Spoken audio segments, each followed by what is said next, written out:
All right, boys and girls, we're going to start our Socratic Seminar now. So we've already reviewed primary sources on Andrew Jackson and what he spoke about. We talked about the Indian removal. Now what we're going to do is using that nonfiction thing that we just read, we're going to actually have our group discussion, our Socratic Seminar.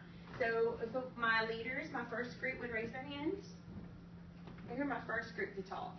Who volunteered to say? Abby, you're one? Okay, good. All right, so this is my first group to talk. Jeremiah, you're in it too? All right, so I'm going to let you guys start.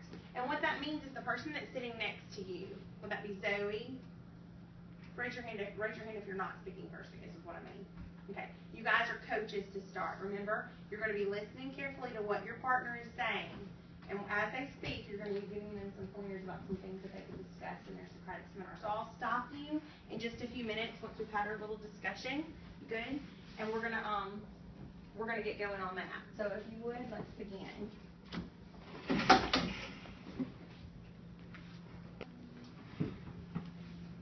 Manifest destiny. Like one question was, why would the Indians attack out of nowhere? They wouldn't really, kind of. Like a joke on Mohawk, well, that came running to tell them that the Indians were coming. So they may have a person, an Indian that they're friends with, that tells them. Or, they could probably see the Indians coming, but sometimes they attack out of nowhere. So when you say the Indians would attack, who would they attack? They would attack the white men. And why were the Indians interested in attacking them? Because when the white men came, they started just saying that the Indian land was theirs, and they started building houses on it. Very good. You want to add to that? When she said that they could have an Indian like friend, I agree, but they could also have a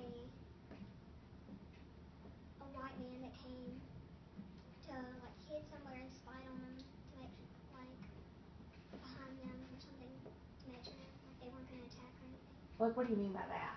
Like a patriot who go and hide somewhere and spy on them to say, Caldwell said something. That's just in the movie. But if Caldwell said something, then they would know. You could tell them. And let's try to keep our discussion, if we could, in the seminar, let's try to keep our discussion less about the story that we learned, Strunzel and the Mohawk, and more about manifest destiny as a whole in the Americas.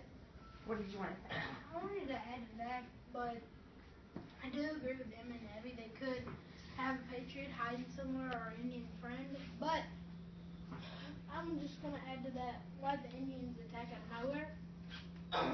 The Indians attacked because they didn't want the white men to take over all of their land.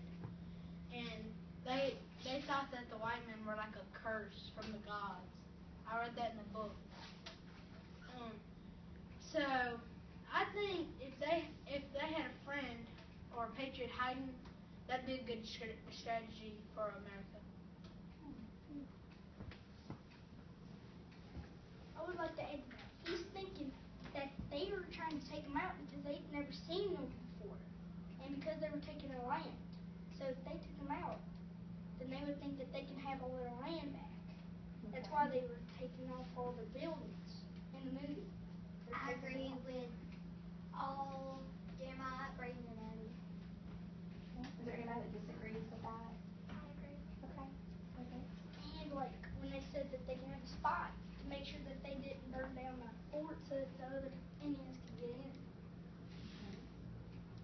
All right, are there any other reasons that the Indians may have come out? Is there any other reasons that the Indians might have been mad at the white settlers other than just taking their land? What are some other reasons? Taking their hunting ground.